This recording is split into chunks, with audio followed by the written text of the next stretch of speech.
Friends ಎಲ್ಲರಿಗೂ ನಮಸ್ಕಾರ. ಇವತ್ತು ನಾನು ಮಾಡ್ತೀನಿ ವೆಜಿಟೇಬಲ್ ಪಲಾವ್. ಸಿಂಪಲ್ ಆಗಿರ್ತಕ್ಕಂಥ ವೆಜಿಟೇಬಲ್ ಪಲಾವ್ ಯಾವ ಥರ ಮಾಡೋದು ಅಂತ ನೋಡೋಣ ಬನ್ನಿ.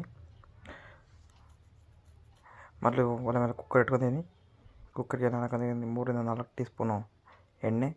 ತುಪ್ಪ ಆದರೂ ಹಾಕ್ಕೋಬೋದು, ಟೇಸ್ಟ್ ಚೆನ್ನಾಗಿರುತ್ತೆ ತುಪ್ಪ ಹಾಕಿದ್ರೆ. ಎಣ್ಣೆ ಕಾದ ತಕ್ಷಣ ಇದಕ್ಕೆ ಸಾಸಿವೆ ಕಾಳು, ಸ್ವಲ್ಪ ಜೀರಿಗೆ, ಒಂದು ಒಣಮೆಣ್ಸಿನ್ಕಾಯಿನ ಮೊಸರು ಇದಕ್ಕೆ ಹಾಕ್ತಾಯಿಲ್ಲ, ಮೇಲೆ ಹಾಕ್ಕೊಂತೀನಿ. ಒಂದು ಹಸಿಮೆಣ್ಸಿನ್ಕಾಯಿ 4, ಚಿಕ್ಕದಾಗಿ ಹೆಚ್ಚಿರ್ತಕ್ಕಂಥ ನೀರುಳ್ಳಿ 2, ಚಿಕ್ಕದಾಗಿ ಹೆಚ್ಚಿರ್ತಕ್ಕಂಥ ಕ್ಯಾರೆಟು ಮತ್ತು ಬೀನ್ಸು ಕ್ಲೀನಾಗಿ ಹೆಚ್ಕೊಳ್ಳಿ. ದಪ್ಪ ಇದ್ದರೆ ಕ್ಲೀನಾಗಿ ಬೇಯೋದಿಲ್ಲ, ಅದಕ್ಕೋಸ್ಕರ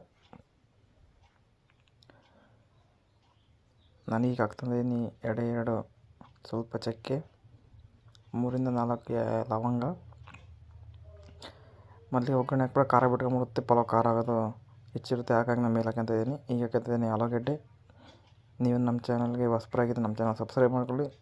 ಪ್ಲೀಸ್ ಇದೇ ಥರ ವೀಡಿಯೋಗಾಗಿ ನಮ್ಮ ಚಾನಲ್ ಸಬ್ಸ್ಕ್ರೈಬ್ ಮಾಡ್ಕೊಳ್ಳಿ. ಇದೇ ಥರ ವೀಡಿಯೋ ಮೋಟಿವೇಶನ್ ಆಗುತ್ತೆ. ಈಗ ಹಾಕ್ತಾಯಿದ್ದೀನಿ ಟೊಮೊಟೊ. ಇಷ್ಟ ಆದರೆ ಒಂದು ವೀಡಿಯೋ ಲೈಕ್ ಮಾಡಿ. ಈಗ ಹಾಕ್ತಾಯಿದ್ದೀನಿ 4 ರಿಂದ 5 ಲೋಟ ನೀರು. 5 ಲೋಟ ಹಾಕೋತಾಯಿದ್ದೀನಿ ನೀರು. 2 ಲೋಟ ಯಾವುದರಲ್ಲಿ ಅಳೆದಿರ್ತೀರೋ ಅದೇ ಲೋಟದಲ್ಲಿ 2 ಲೋಟ ಹಾಕಿ ತೊಳೆದು ಇಟ್ಕೊಬೇಕು. ಈಗ ಹಾಕಿದ್ದೀನಿ ಸ್ವಲ್ಪ ನಿಂಬೆ ಹುಳಿ. ಆಮೇಲೆ ಕುದಿ ಬಂದ ತಕ್ಷಣ ಹಾಕ್ಕೊಂತೀನಿ ರುಚಿಗೆ ತಕ್ಕಷ್ಟು ಉಪ್ಪು. ಎಂಟಿ ಇರ್ತಾರೋ ಪಲಾವ್ ಮಸಾಲೆ ಬಳಸ್ತಾಯಿದ್ದೀನಿ. ಒಂದು ಮುಕ್ಕಾಲು ಭಾಗ ಕಳಿ, ಸ್ವಲ್ಪ ಚಿಕನ್ ಮಸಾಲ, ಸ್ವಲ್ಪ ಗರಂ ಮಸಾಲ ಟೇಸ್ಟಿಗೋಸ್ಕರ. ಓಕೆ, ಹಾಕೊಂಬಿಟ್ಟು ಉಪ್ಪು ಖಾರ ಚೆಕ್ ಮಾಡ್ಕೊಳ್ಳಿ. ಕಮ್ಮಿ ಏನಾದರೂ ಬೇಕಿದ್ರೆ ಹಾಕ್ಕೊಳ್ಳಿ, ಬೇಕಾದರೆ ನಿಮಗೆ ಟೇಸ್ಟ್ ರುಚಿಗೆ ತಕ್ಕಂತೆ.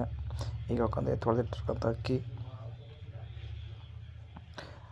ಹಾಕಿದ ತಕ್ಷಣ ಗೋರಾಡಿಲ್ಲ ಬಿಡುತ್ತೆ ನೋಡಿ. ಕುದಿ ಬಂದಿದೆ. ಈಗ ಒಂದು ಸ್ವಲ್ಪ ಚೆಕ್ ಮಾಡ್ಕೊಳ್ಳಿ. ಸ್ವಲ್ಪ ಕಲರಿಗೋಸ್ಕರ ಅರಿಶಿನ ಪುಡಿ ಬಳಸ್ತಾಯಿದ್ದೀನಿ ಇಲ್ಲಿ. ಬೇಕಿದ್ರೆ ಹಾಕಿಬಿಡು, ಬೇಡದ್ರೆ ಬಿಡ್ಬೋದು. ಆಗ ನಂತರ ಕುಕ್ಕರ್ ಮುಚ್ಚಿಬಿಡಿ. 3 ವಿಷಲ್ ಹೊಡ್ಸಿರಿ. ಇಷ್ಟೇ ಫ್ರೆಂಡ್ಸ್, ಪಲಾವ್ ಮಾಡೋದು ತುಂಬ ಸಿಂಪಲ್ಲಾಗಿರ್ತಕ್ಕಂಥ ರೆಸಿಪಿ. ಬ್ಯಾಚುಲರ್ಸ್ ಇದ್ದರೆ ನೋಡ್ಕೊಳ್ಳಿ, ಮಾಡ್ಕೊಳ್ಳಿ, ಮಜ್ಜಾಗಿ ಮಾಡ್ಕೊಳ್ಳಿ. ನಮ್ಮ ಚಾನಲ್ ಈ ವಿಡಿಯೋ ಇಷ್ಟ ಆದರೆ ನಮ್ಮ ಚಾನಲ್ ಸಬ್ಸ್ಕ್ರೈಬ್ ಮಾಡ್ಕೊಳ್ಳಿ. ಹಾಗೆ ವಿಡಿಯೋ ಇಷ್ಟ ಆದರೆ ಒಂದು ಲೈಕ್ ಮಾಡಿ ಅಂತ ಹೇಳ್ತಾ ವಿಡಿಯೋ ಮುಗಿಸ್ತಾ ಸಿಗೋಣ ಮುಂದಿನ ವಿಡಿಯೋದಲ್ಲಿ. ಬಾಯ್.